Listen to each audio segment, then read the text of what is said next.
I call Matt Ducey. Thank you very much, Mr Speaker. It's an honour to rise and speak in support of the second reading of the Support for Children in Hardship Bill. And just picking up where that last member finished, I agree, a very complex issue and one that we need to work across both sides of the House. And I feel that's where we landed with this bill after our select committee work, that across the parties we felt the intent of the bill was correct and we were working through the detail. I must say for myself, Mr Speaker, like many young New Zealanders, I had the fortunate experience of going overseas on my OE, and it gave me a great understanding and experience to understand a range of other countries and the levels of aspiration and the levels of quality of living that young people grow up in other countries. And it really made me proud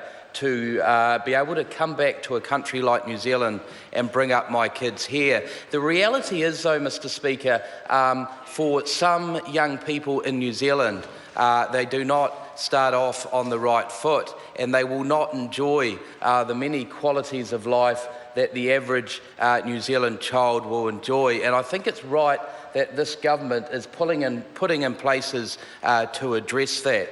What we need to do, Mr Speaker, is stay focused on the facts. We know international research, and it's demonstrated in the departmental report, has identified that the most effective way of reducing the risk of family poverty, enhancing child development, and generally giving the best possible start in life is getting into paid work. And that's something we need to be supporting, Mr Speaker. The Salvation Army State of the Nation report identified that the decrease in child poverty, the decrease in the numbers presenting to food banks was an exact correlation to job creation. And we know this government is working hard and can do better at creating jobs now and in the future.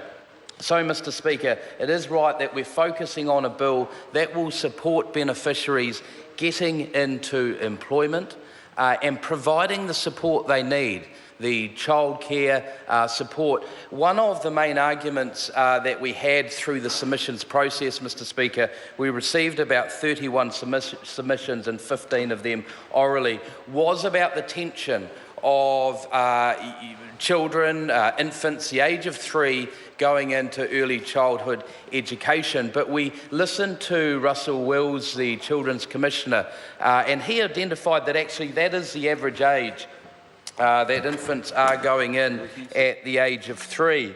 And he wrote that participation in high-quality childcare is beneficial for children, particularly if they are disadvantaged and live in hardship.